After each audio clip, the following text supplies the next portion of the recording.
Y entonces, hijo, ¿pa' cuándo la boda?, le pregunté a Diego por teléfono mientras me acomodaba en la mecedora del patio. No me contestó él. Fue Mariela, mi nuera, la que me miró fijo, con esa sonrisita helada que todavía me hiela la sangre. Boda hay, don Julián. Ya nos casamos ayer. Nomás invitamos a la gente especial. Gente especial. Las palabras me cayeron como un balde de agua helada en pleno diciembre de Guadalajara. 3 años pagando la renta de su departamento en la colonia americana, 8.000 pesos mensuales. 3 años comprándoles muebles, llenándoles el refri cuando no tenían ni para 1 kilo de frijol. Y yo no era especial. Me quedé parado en la sala de mi propia casa, con el celular pesándome como si fuera de plomo. Diego bajó la mirada, incapaz de sostener la mía, mientras Mariela se dejaba caer en el sillón nuevo que yo mismo había pagado. En mi closet colgaba el vestido guinda que había escogido para acompañarlos a la iglesia, junto con los zapatos nuevos que había comprado en abonos. Había gastado 4.000 pesos pensando en verme digno en las fotos de la boda de mi único hijo. Fotos en las que jamás aparecería. Ya tenía todo planeado: el sobre con 20.000 pesos que iba a darles de regalo de bodas, las flores que mandaría traer de Tonalá para adornar la casa si venían a celebrar, después de la misa, la llamada que ya había hecho a mi hermana Alicia en Monterrey para contarle la buena noticia. Todo se vino abajo con esas 4 palabras envenenadas: no más gente especial. Diego, con voz ensayada, trató de suavizarlo.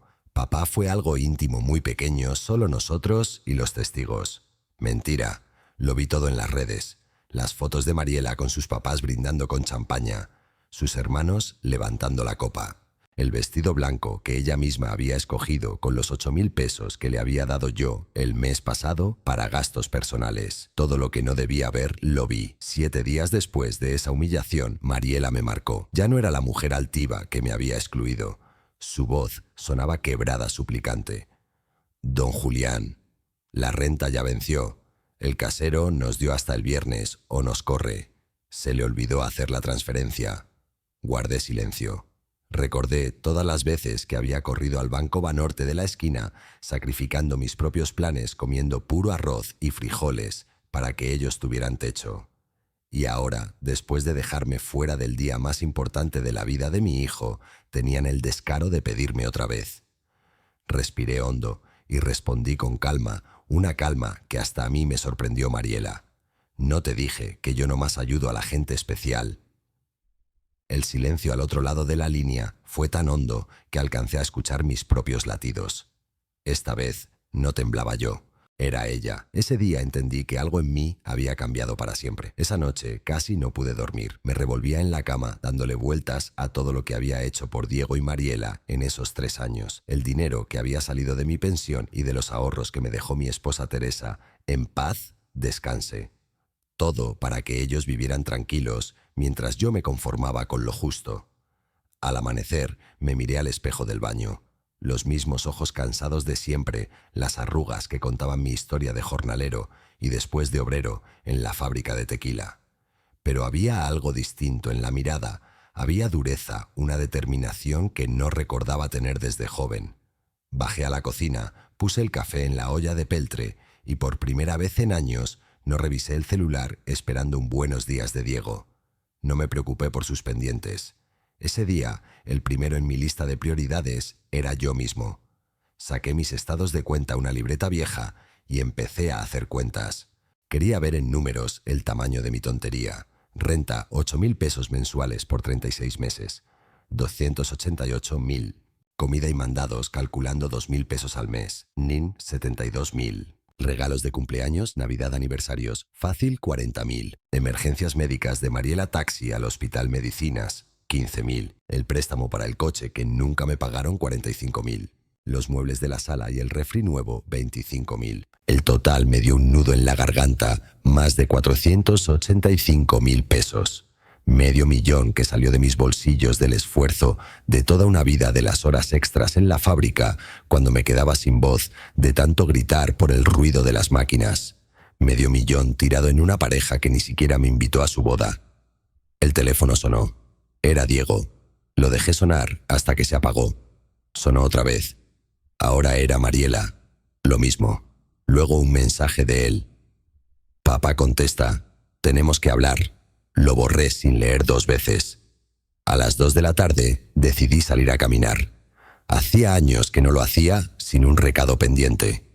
Me fui hasta la plaza de armas, vi a los mariachis tocar frente al Hospicio Cabañas y me quedé sentado en una banca. Recordé a Diego de niño corriendo entre las palomas gritándome que yo era el mejor papá del mundo. ¿En qué momento dejó de verme como su padre y empezó a verme como un cajero automático? De regreso, pasé frente al Banco Banorte, donde siempre hacía las transferencias. El gerente don Ramírez me saludó desde la ventanilla. Me conocía de sobra porque cada mes me veía vaciar mi cuenta. Entré directo a su oficina. Don Julián, ¿algún problemita con la transferencia de este mes?, preguntó con esa costumbre de siempre. Ninguno, le dije firme. Vengo a cancelarlas todas y quiero asegurarme de que nadie más tenga acceso a mi dinero. El hombre levantó las cejas sorprendido. En 3 años jamás había fallado un depósito. ¿Está seguro, don Julián? ¿Pasó algo? Lo único que pasó, respondí mirándolo fijo, es que por fin abrí los ojos. Mientras él procesaba la cancelación, mi celular vibraba sin parar. Diego, Mariela. Diego otra vez, como si tuvieran un radar que detectaba que se les estaba acabando la mina de oro. Lo apagué y sentí por primera vez en años que me quitaba un costal de encima. Cuando salí del banco, me sentí ligero, como si hubiera dejado medio cuerpo dentro. Ya no cargaba con la culpa de no darles lo suficiente. Ahora, al fin, mi dinero era solo mío. Cuando abrí la puerta de mi casa en la colonia Analco, supe que algo andaba mal. Había 3 coches afuera y voces bajas dentro. Me recorrió un escalofrío. Yo mismo les había dado llaves por cualquier emergencia. ¡Qué ironía! En la sala estaba Diego con la cabeza entre las manos. Mariela caminaba de un lado a otro como tigre en jaula, y un señor trajeado de canas, bien peinadas, revisaba mis papeles sobre la mesa de comedor. Mis papeles. ¿Qué está pasando aquí?, troné la voz más fuerte de lo que esperaba. Los 3 me vieron como si el intruso fuera yo. Mariela reaccionó primero con ese tono meloso que le sale cuando necesita algo. «Ay, don Julián, qué bueno que llegó. Mire, este es el licenciado Soria del despacho que consultamos. Por su situación». Mi situación, me acerqué despacio y recogí los estados de cuenta que el tipo estaba hojeando. «Estoy muy bien, gracias. Y estos documentos son privados». Diego se paró ensayando una voz que le aprendió a los noticieros. «Papá, nos preocupas. Dejaste de pagar de un día para otro, ya no contestas. Andas desconfiado. Creemos que necesitas ayuda profesional». Mariela intentó tomarme la mano. «No se ofenda, Julián. A su edad es normal la confusión. Por eso el licenciado trae unos papelitos que nada más hay que firmar para que Diego y yo administremos temporalmente sus cosas. Un poder, pues, mientras se siente mejor». El licenciado sonrió como dentista. «Es por su seguridad. Un poder amplio para actos de administración. Todo en orden, mire». Tomé la carpeta y sin abrirla la aventé directo al bote de basura. «La única transición aquí es la de ustedes a la puerta. Este es mi hogar». El silencio se cortó con el zumbido del refri. Diego frunció el ceño, ese gesto de niño enojado que le conozco desde que le negaba refresco en la cena. «Papá, no seas así. Tenemos compromisos, la renta, el coche, la tarjeta que tú firmaste como obligado solidario. No puedes cortarnos de la nada». No puedo, sentí que me hervía la sangre. 3 años pagando 8.000 al mes de una renta que ni a mi nombre está. 3 años llenando un refri en una casa donde no soy bienvenido. 3 años financiando una vida en la que no fui gente especial para su boda. ¿Y todavía no puedo? El licenciado recuperó la compostura y se sacudió la corbata. «Don Julián, no se altere. Si persiste en estas conductas, sus familiares podrían promover una interdicción por incapacidad. Es un procedimiento legal. Mejor, facilítenos el acceso a sus cuentas y evitamos problemas». Solté una carcajada seca.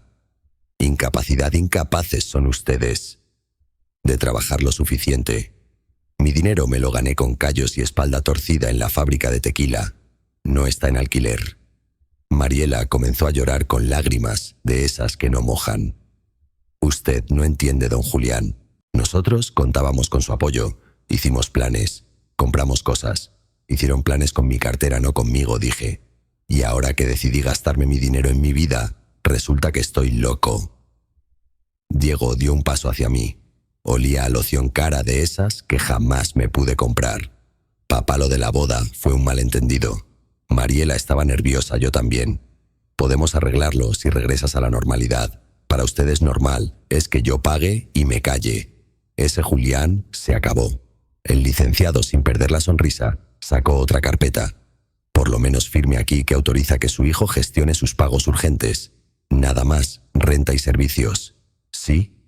Ni en bromas. Fueron caminando hacia la puerta con dignidad herida. Antes de salir, Diego volteó. Esto te va a salir caro, papá. Cuando de verdad necesites quien te vea, nadie vendrá. Ya vivo solo, hijo, respondí con una calma que me sorprendió. La diferencia es que ahora la soledad la escojo, yo no me la imponen. Cerré.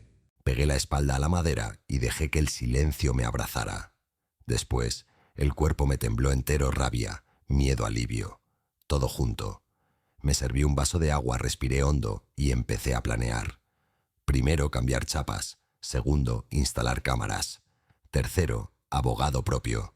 No un licenciado de anuncios en paradas de camión, sino alguien que sepa defender a viejos que todavía piensan claro. Marqué a la licenciada Camacho, recomendación de un compadre del barrio que peleó una herencia complicada en Zapopan. Licenciada, soy Julián Ortega. Necesito una cita hoy. Es sobre mi hijo y su esposa. Quieren mis papeles y mi vida. Vengas en la tarde, dijo. Y por favor, no vuelva a estar solo con ellos sin testigos. Colgué y fui a la ferretería de don Toño. ¿Qué anda buscando don Julián? Chapas de las buenas. Y si tiene un kit de cámaras, mejor. Mientras elegíamos, sonó mi celular, número desconocido.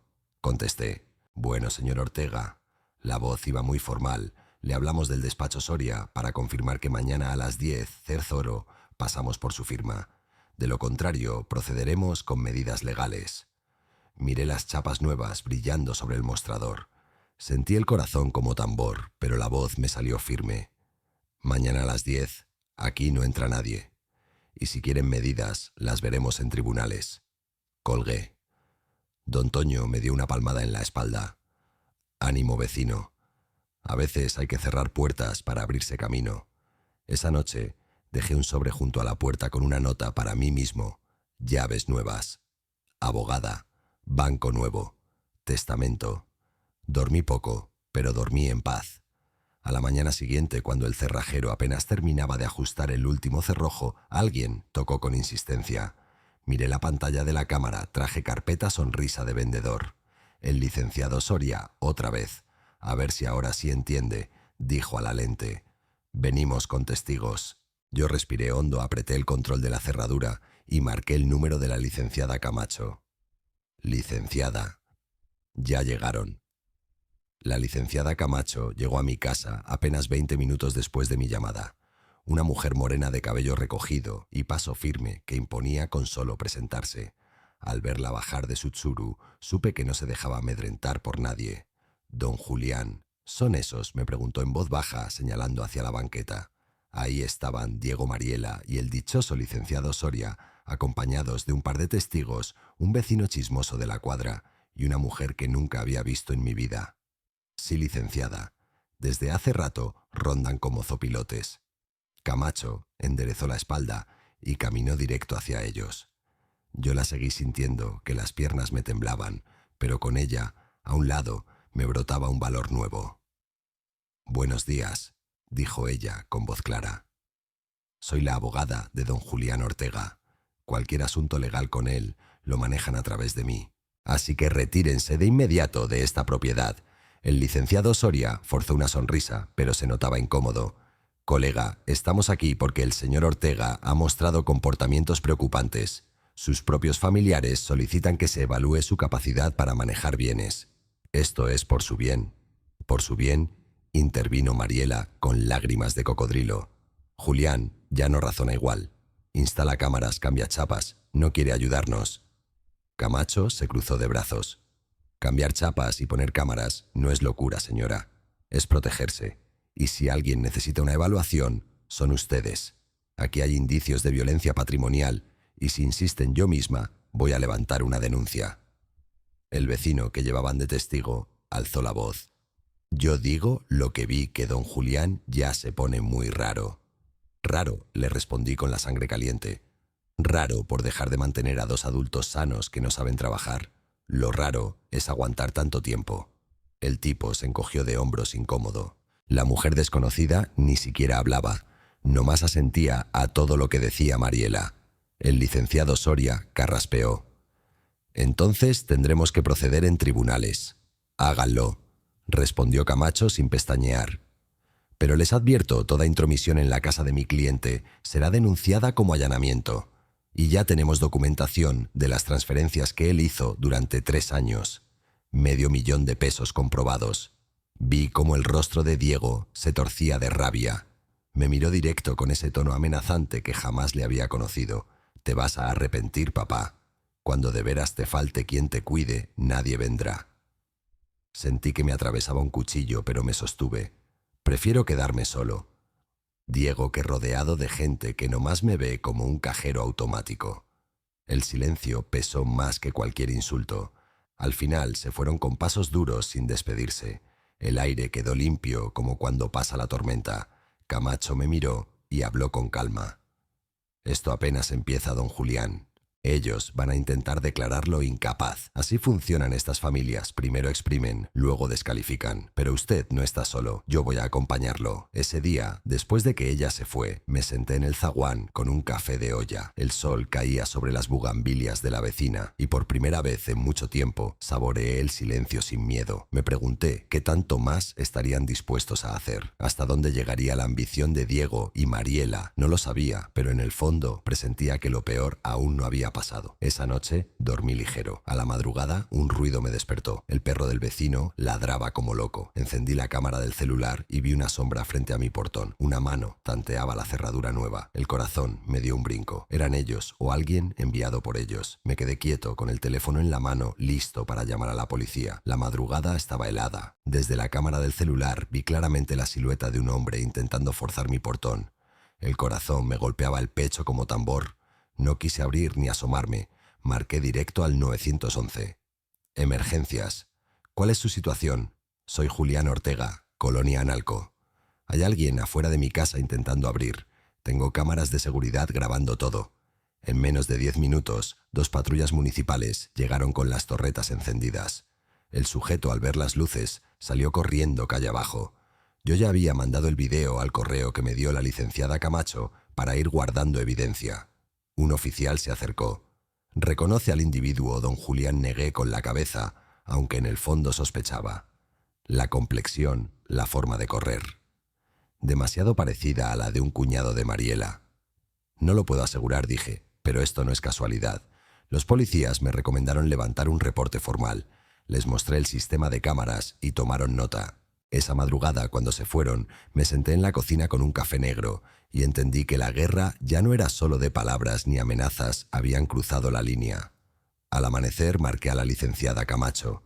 «Licenciada, anoche intentaron meterse». «No se preocupe, don Julián. Con ese video y el reporte tenemos un caso sólido de hostigamiento. Esto nos sirve más de lo que cree». Por la tarde fui a su despacho, un lugar modesto, pero con olor a seriedad. En las paredes colgaban reconocimientos y fotos de ella en tribunales. «Mire, Julián», me dijo, revisando el video, «este material es oro, refuerza la denuncia de violencia patrimonial y nos da elementos para solicitar una orden de restricción contra su hijo y su nuera». Sentí un nudo en la garganta al oír su hijo y orden de restricción en la misma frase. Nunca imaginé llegar a esto. Recordé a Diego de niño, cargando su mochila de primaria, abrazándome cuando lloraba por su madre. ¿En qué momento se volvió mi enemigo? ¿Estás seguro de seguir adelante?, me preguntó Camacho, mirándome a los ojos. Más que nunca, licenciada. Prefiero enfrentarlos en un juzgado que seguir siendo su esclavo. Esa misma semana cambié no solo chapas, también rutinas. Fui al Mercado Libertad, sin avisarle a nadie, algo que no hacía en años, porque siempre estaba ocupado transfiriendo dinero. Me compré un rebozo de lana para las noches frías, unas carnitas para comer solo en la plaza, y hasta un pan dulce para acompañar mi café. Pequeños lujos que me supieron a libertad. Pero la calma duró poco. Un viernes por la mañana tocaron el timbre. La cámara mostró a una mujer joven trajeada con una carpeta bajo el brazo y sonrisa profesional. Buenos días, señor Ortega. Soy la trabajadora social del DIF Jalisco. Hemos recibido un reporte de que usted podría estar en situación de riesgo. Necesito pasar a verificar. Me quedé helado. Otra jugada de Diego y Mariela. Ya no eran visitas incómodas ni abogados de medio pelo, ahora habían metido al gobierno. Respiré hondo, abrí apenas la puerta y respondí con firmeza. Pase, señorita. Pero antes quiero llamar a mi abogada. La muchacha del DIF entró con pasos suaves, mirando alrededor de la casa como quien inspecciona un museo. Tendría unos 30 años, cabello recogido y un gafete colgando del cuello. Señor Ortega, empezó con voz profesional, recibimos un reporte de familiares preocupados.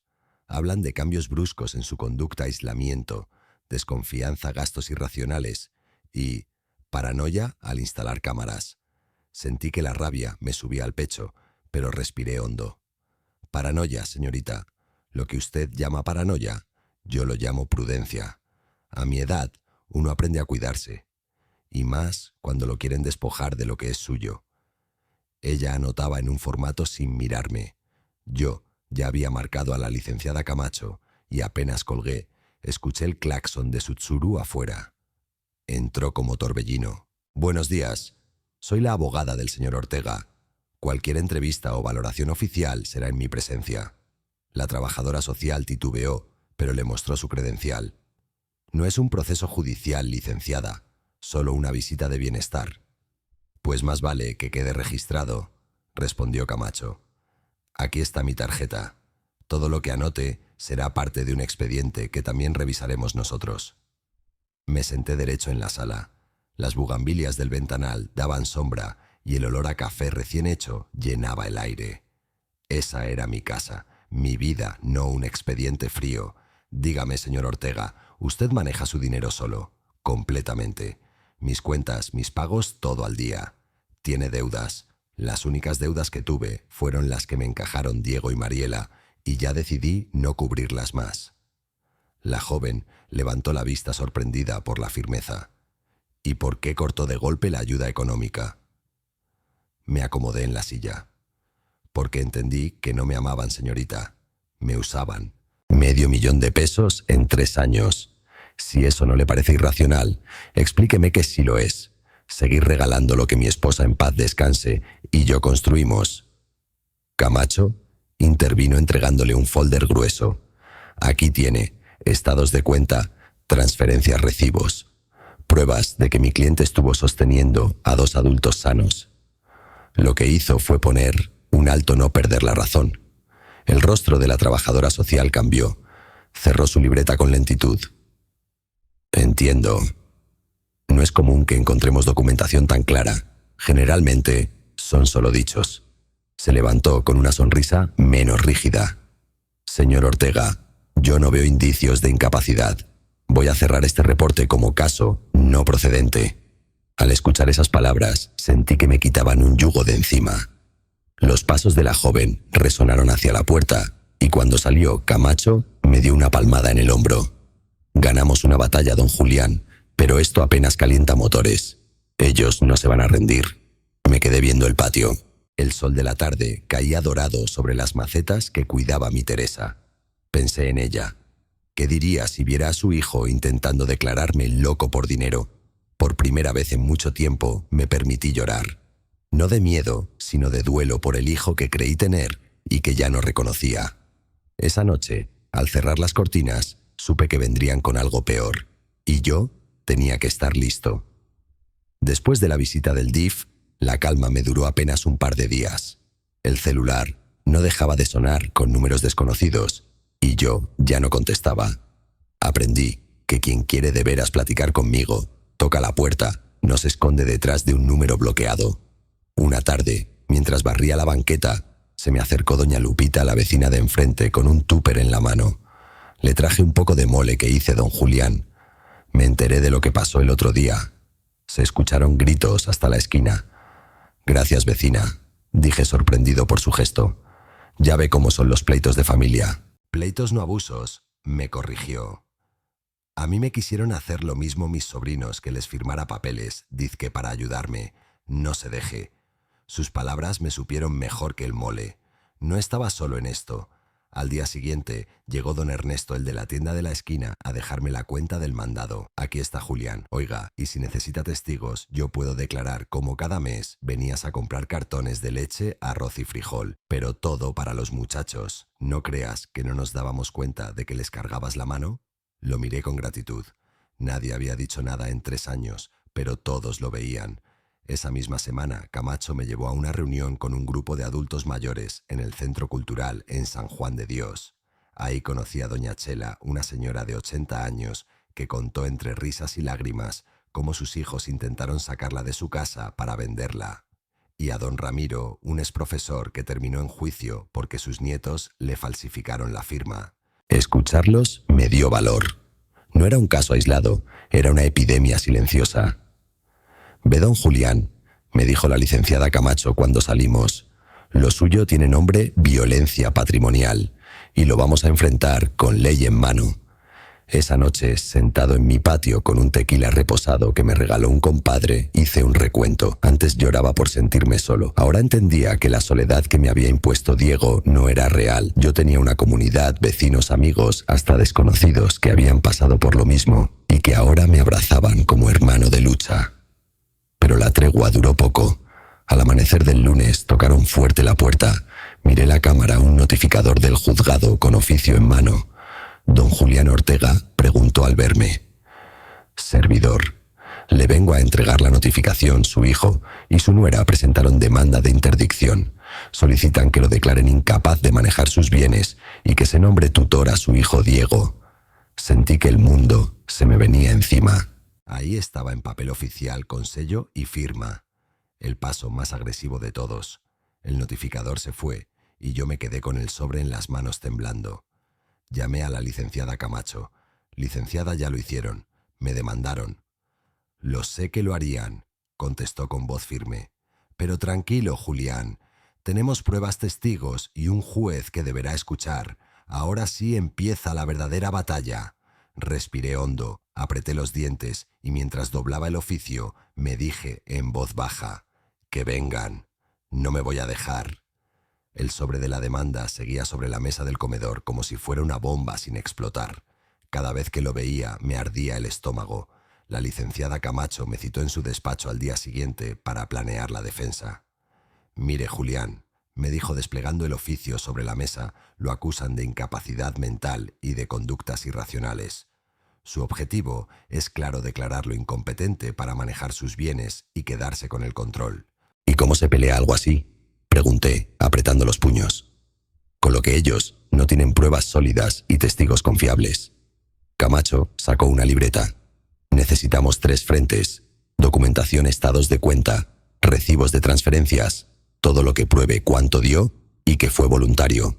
Testigos, vecinos, amigos, incluso comerciantes que lo han visto manejarse con claridad. Peritaje médico, un psiquiatra independiente que certifique que usted está en pleno uso de sus facultades». Yo asentía en silencio, sintiendo un nudo en la garganta.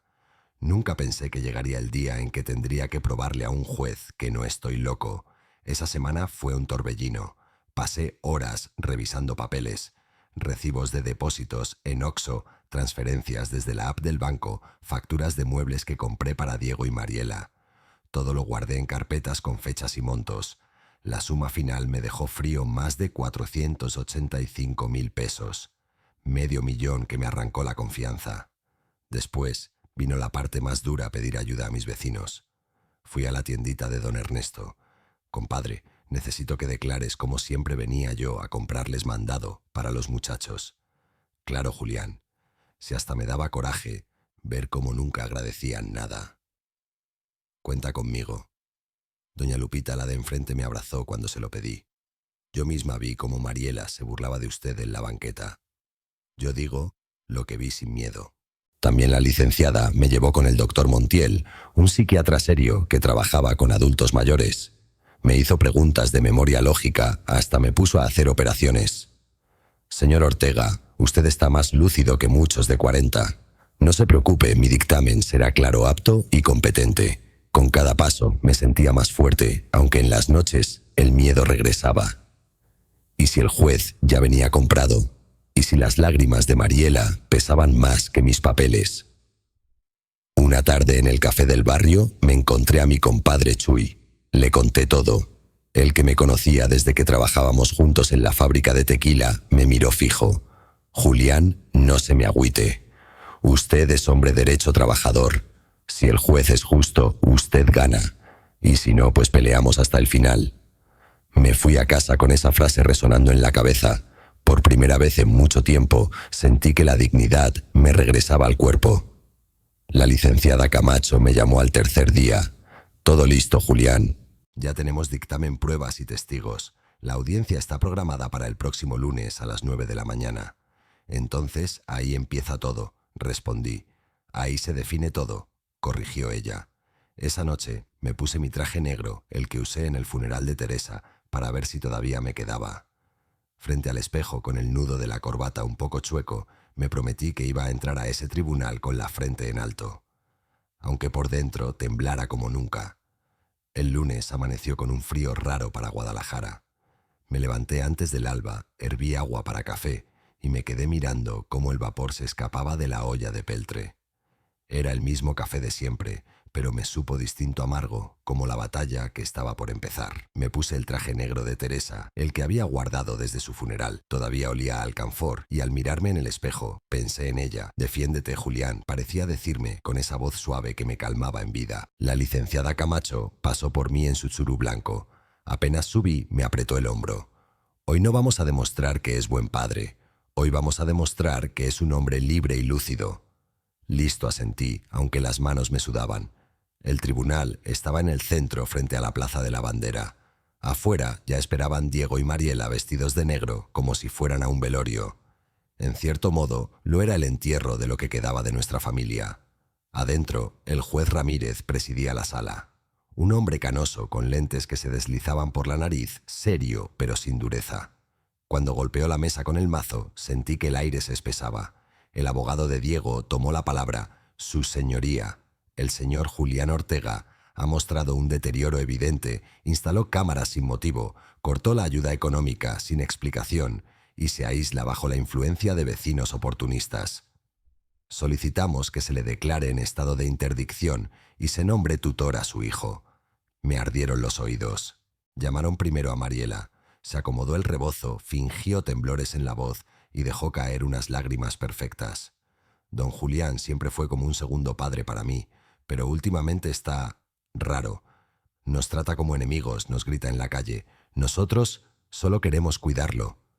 La licenciada Camacho contraatacó. «Señora, ¿puede decirnos cuándo fue la última vez que llamó a mi cliente sin pedirle dinero?» Mariela tartamudeó. «Pues siempre platicamos de todo». «¿De todo o de sus necesidades económicas?», replicó Camacho. La sala murmuró. El juez anotó algo. Luego subió Diego. Verlo jurar decir la verdad mientras se acomodaba la corbata que seguramente compró con mi dinero me revolvió el estómago.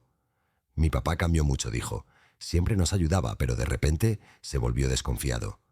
Pensamos que lo manipulan». Camacho lo enfrentó. «Señor Diego Ortega, es cierto que su padre pagó 3 años de su renta equivalente a más de 288.000 pesos. Sí, pero era porque quería. Es cierto que compró muebles, comida, hasta pagó un coche que usted no liquidó, pues...». «Sí, pero siempre estuvo de acuerdo». «Entonces, ¿por qué ahora lo llama incapaz solo porque decidió dejar de pagar?». Diego guardó silencio. El juez levantó la vista incómodo. Luego vinieron sus testigos. El vecino chismoso aseguró que me veía gritando solo en el patio.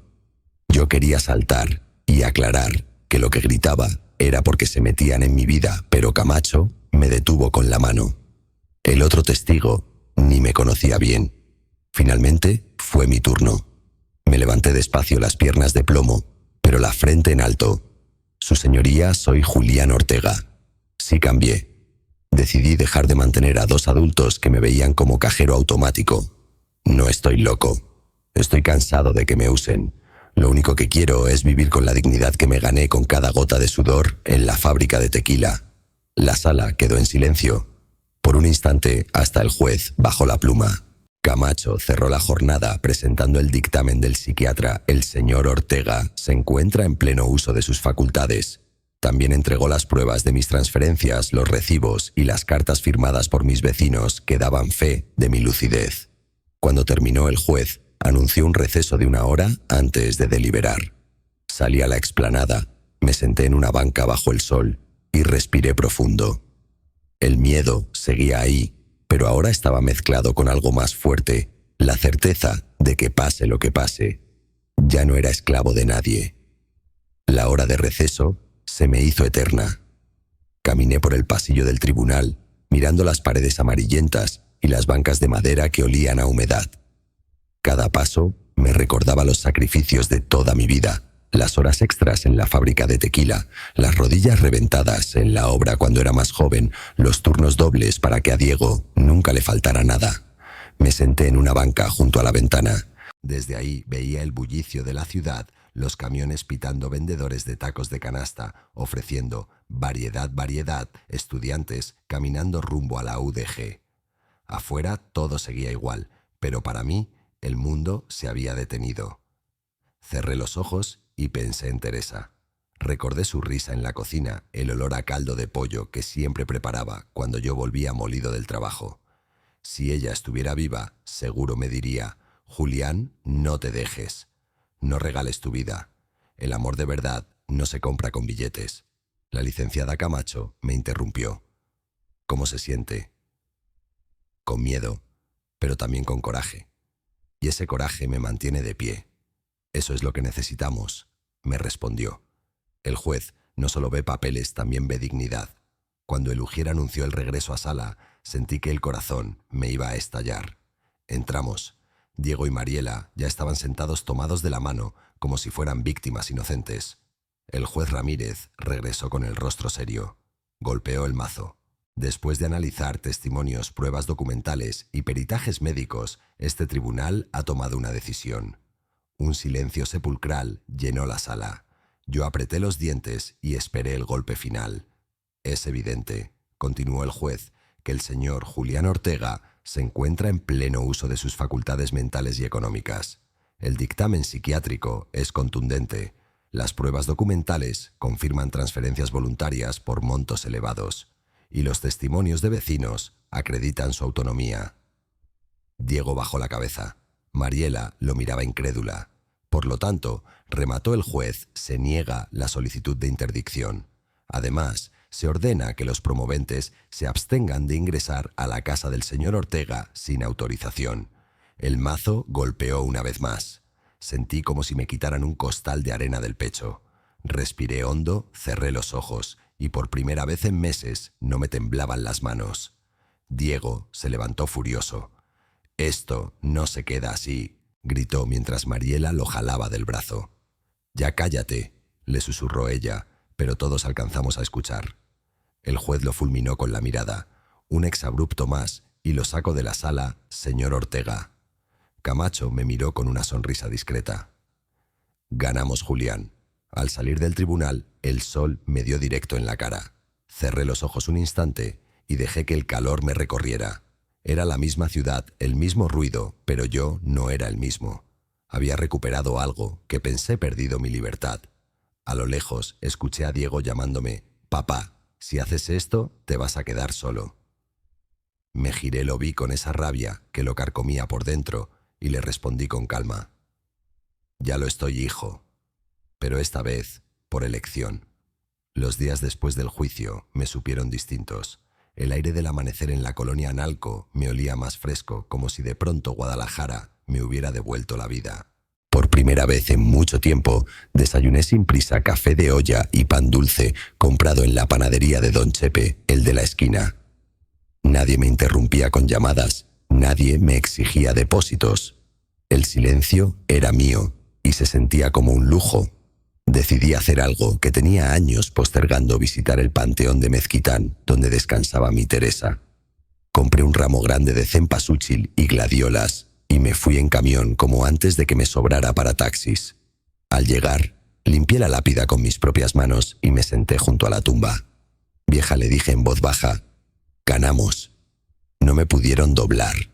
Y aunque me duele lo que pasó con Diego, siento que por fin estoy cumpliendo contigo, cuidar lo que construimos juntos. El viento me acarició la cara y por un momento juraría que ella me escuchaba. De regreso, pasé por el Mercado Libertad. Compré unas carnitas, un rebozo para las noches frías y un sombrero nuevo. Los vendedores me saludaban sorprendidos de verme sonreír. «Ándele, don Julián, hacía rato que no lo veíamos», dijo uno. «Pues ya ve», contesté, «me estaba ocupando de otros. Ahora me toca ocuparme de mí». En la tarde, doña Lupita me tocó la puerta con un pastel de 3 leches en brazos. «Es para celebrar, vecino. No todos tienen el valor de enfrentarse a su propia familia y salir con la frente en alto». «Gracias, vecina», respondí con un nudo en la garganta. «Usted ni se imagina lo que significa esto para mí». Esa noche organicé una pequeña reunión en el patio. Estuvieron Lupita, don Ernesto y hasta el compadre Chuy con su guitarra. Entre tequila y canciones de José Alfredo, reímos como hacía años no lo hacía. Descubrí que la soledad que tanto temía se llenaba cuando uno se abría a la gente correcta. Pero mientras cantábamos El Rey, un pensamiento me atravesó como cuchillo. Diego y Mariela no iban a quedarse tranquilos. Los conocía. Eran como perros que habían probado la carne y no soltarían el hueso fácilmente. Al día siguiente, confirmé mis sospechas. Llegó una carta a mi buzón sin remitente. Dentro, una sola hoja. «Esto no ha terminado. Lo que es tuyo tarde o temprano será nuestro».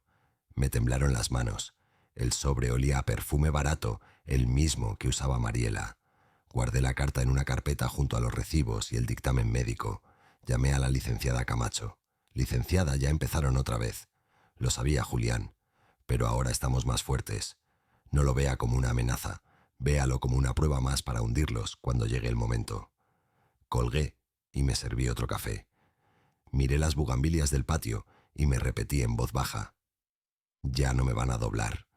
Esta guerra apenas comienza. Y yo ya no soy el mismo de antes». El sobre con la amenaza seguía sobre mi mesa como recordatorio de que la tormenta no había pasado. Esa misma semana comenzaron a llegar llamadas extrañas, cobradores de bancos que jamás había usado. «¿Usted es el señor Julián Ortega?», decía una voz áspera por teléfono. «Sí, servidor». «Pues tiene una deuda vencida en tarjeta oro de Banamex, saldo de 50.000 pesos. Urge que se comunique». Me quedé helado. Yo nunca tuve esa tarjeta. Colgué y marqué de inmediato a la licenciada Camacho.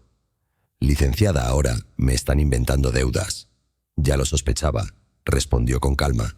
«Seguramente falsificaron su firma». «No se preocupe, esto se llama fraude de identidad y lo vamos a denunciar».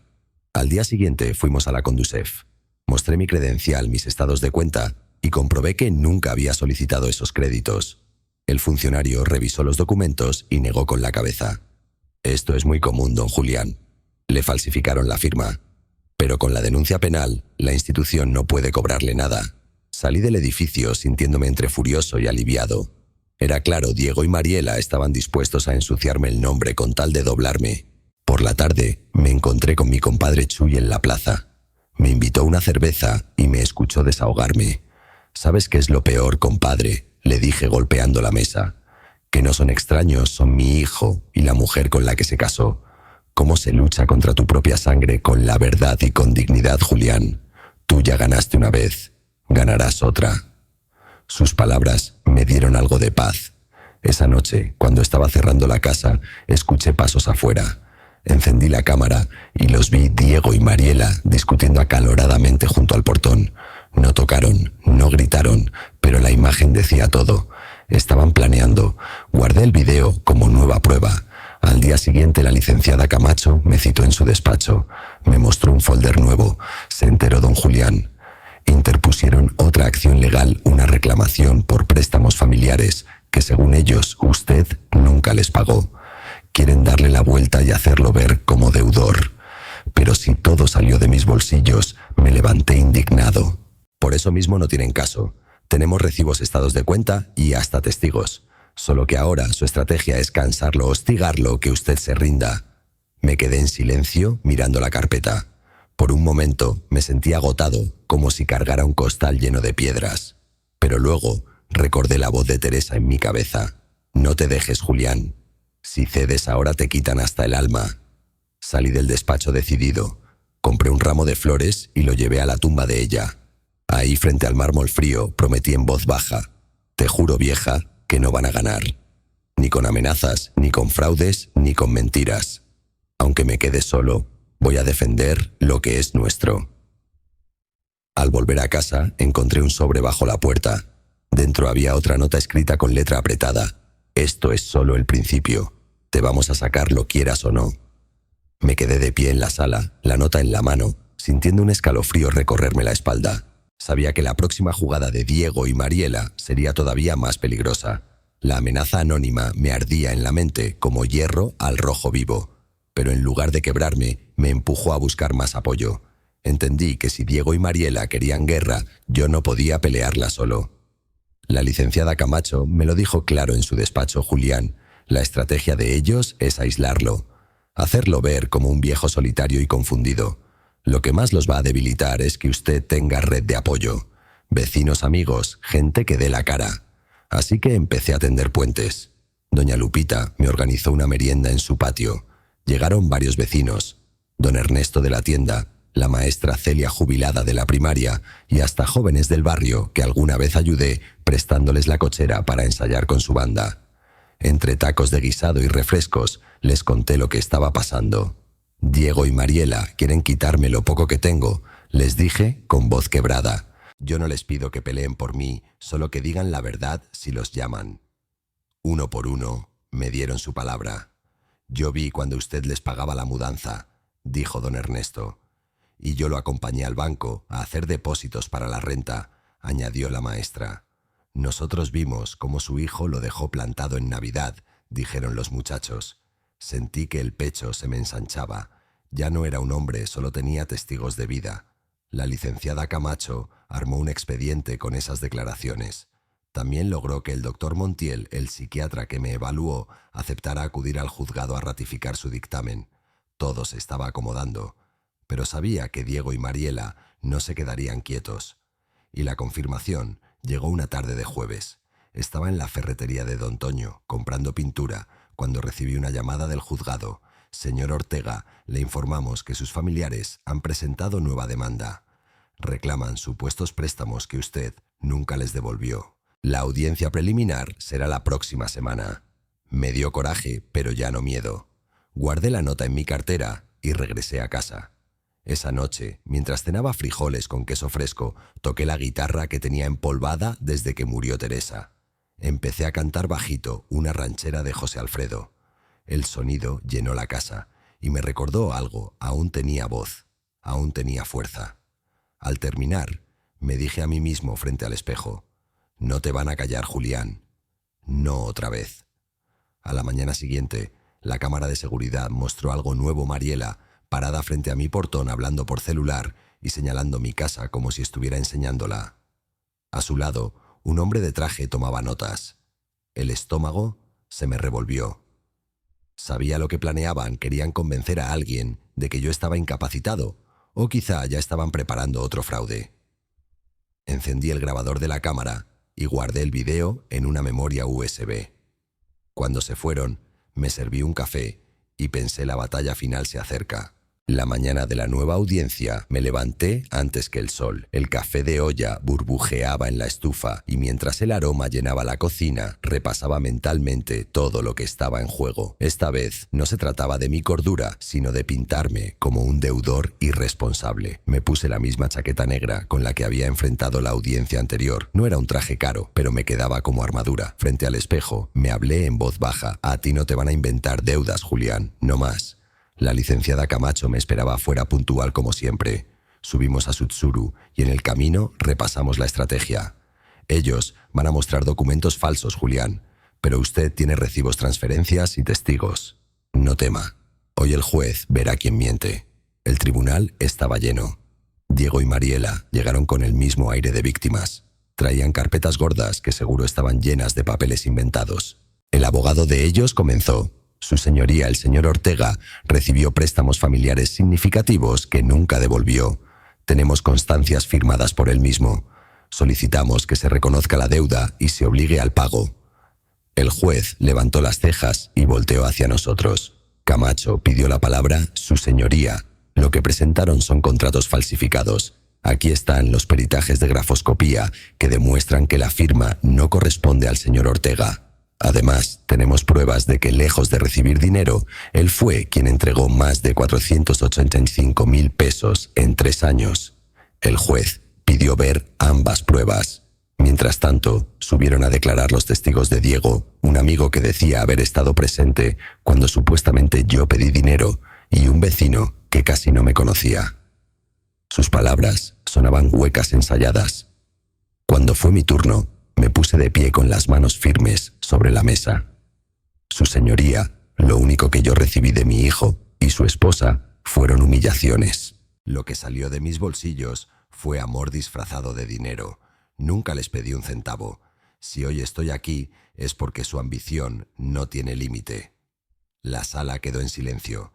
Camacho llamó a nuestros testigos. Doña Lupita declaró que me había acompañado al banco a hacer depósitos para pagar la renta de Diego. Don Ernesto habló de las veces que compré despensas enteras en su tienda para los muchachos. La maestra Celia contó cómo me vio vender mi guitarra vieja para prestarle a Mariela cuando estuvo enferma. Cada palabra era un ladrillo en el muro de la verdad. El juez pidió un receso breve. Cuando regresó, su rostro era serio. He revisado documentos y testimonios. Los supuestos contratos presentados por los demandantes carecen de autenticidad. En cambio, hay pruebas contundentes de que el señor Ortega ha dado apoyo económico constante a sus familiares. Por lo tanto, esta demanda queda totalmente desestimada. Diego golpeó la mesa con rabia. Es injusto. Todo lo que tiene nos pertenece. El juez lo interrumpió con voz firme. Le recuerdo, señor Ortega, que lo que su padre tiene es fruto de su trabajo. Lo que pertenece a usted es su propia vida, y hasta ahora no ha demostrado saber sostenerla. Las palabras retumbaron como campanadas en mi pecho. Mariela se levantó con lágrimas falsas, pero esta vez nadie la miraba con lástima. Todos los ojos estaban sobre mí, un viejo de barrio que se había negado a dejarse pisotear. Al salir, la licenciada Camacho me tomó del brazo. Julián, hoy no solo ganó un juicio, hoy les quitó la máscara frente a todos. Sentí un nudo en la garganta. Afuera, el sol caía de lleno sobre la plaza, y por primera vez en mucho tiempo me supo a libertad verdadera. Pero mientras subíamos al coche, vi de reojo cómo Diego nos observaba desde la banqueta, los ojos encendidos de odio. Supe con una certeza que me heló la sangre que aún no se daban por vencidos. Los días posteriores al juicio fueron un respiro. Caminaba por el barrio y la gente me saludaba con respeto, algunos hasta con orgullo. «Ánimo, don Julián, que valore el suyo», me gritó un joven desde su bicicleta. Sentí algo que hacía años no probaba dignidad. Volví a tocar mi guitarra en las tardes en el patio donde Teresa sembraba bugambilias. Las flores estaban en plena floración, como si también celebraran mi victoria. Por momentos llegué a pensar que tal vez Diego y Mariela se habían cansado, pero esa ilusión duró poco. Una noche, mientras veía las noticias, la cámara de seguridad del portón emitió una alerta. Me acerqué al monitor y el corazón me dio un vuelco. Diego y Mariela estaban allí tratando de forzar la cerradura. Respiré hondo, marqué al 911 y esperé dentro de la casa. En la pantalla los vi discutir. «Apúrate», le gritaba Mariela a Diego. «Ese dinero nos corresponde».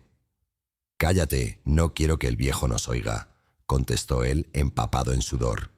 El sonido de la sirena rompió la tensión. 2 patrullas llegaron en minutos. Los oficiales descendieron con linternas y enseguida los detuvieron. Diego intentó justificarse. «Es la casa de mi papá. Yo tengo derecho a entrar». El oficial le respondió con firmeza. «No, señor. Aquí hay una orden judicial que lo prohíbe. Está violando la ley».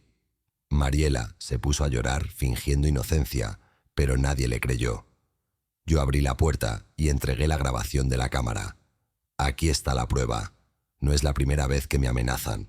Los esposaron frente a mí. Diego me miró con un odio tan profundo que me atravesó el alma. «Te vas a arrepentir, viejo. Vas a morir solo». Lo observé en silencio, con un dolor que no se parecía al miedo. Era el mismo niño que un día me abrazaba diciendo: «Eres el mejor papá del mundo». Ahora solo quedaba un hombre consumido por la avaricia. Los policías los subieron a la patrulla. Doña Lupita salió en bata de dormir y otros vecinos también se asomaron. «Tranquilo, Julián, ya no estás solo», me dijo ella, poniéndome una mano en el hombro. Esa noche casi no dormí. Me revolcaba entre el orgullo de haber resistido y la tristeza de haber perdido a mi hijo. En el silencio de la madrugada me quedé mirando la foto de Teresa sobre el buró. «Vieja, creo que ya lo perdimos, pero yo sigo aquí y no me voy a quebrar». El amanecer me encontró de pie con la frente en alto. Sabía que la guerra estaba por llegar a su final. El amanecer trajo consigo un silencio extraño, como la calma antes de una tormenta. Yo ya sabía que Diego y Mariela no se rendirían tan fácil, aunque la ley y los vecinos estuvieran de mi lado. Ese mismo día recibí la visita de la licenciada Camacho. Traía un folder bajo el brazo. «Julián, buenas noticias. La fiscalía aceptó las pruebas de intento de allanamiento. Pueden enfrentar cargos serios». Asentí, pero en el fondo sentía un vacío. Nunca imaginé que llegaría el día en que vería a mi propio hijo como enemigo. Esa tarde, cuando estaba regando las bugambilias, escuché gritos en la calle. Me asomé y vi a Diego libre bajo fianza discutiendo con un policía. Mariela estaba detrás con la mirada desencajada. De pronto, Diego me gritó: «Todo lo que tienes me pertenece. Aunque me lleve al diablo, voy a quedarme con tu casa». La sangre se me heló. Caminé hasta la banqueta y lo miré directo a los ojos. «No, Diego. Esta casa es mía porque yo la levanté ladrillo por ladrillo con el sudor de mi frente. Lo único que te pertenece es tu vida, si decides no arruinarla». El policía lo apartó y Mariela lo jaló de mala gana. Fue la última vez que lo vi. Pasaron semanas de silencio. Nadie volvió a tocar a mi puerta. Un vecino me contó que Diego y Mariela se habían mudado a un cuarto rentado en las orillas de la ciudad. Empezaron a trabajar por primera vez en años. Al parecer, la realidad los estaba alcanzando. Yo, en cambio, recuperé la paz. Pinté la fachada de la casa, arreglé el jardín y hasta adopté un perro callejero al que llamé Tequila. En las tardes me sentaba en la mecedora guitarra en mano y cantaba para Teresa, para mí mismo, para la vida que aún me quedaba. Una noche, mirando el cielo de Guadalajara, me descubrí sonriendo. Sí había perdido a mi hijo en la batalla, pero había ganado algo que creí imposible a mi edad, la libertad de vivir en mis propios términos.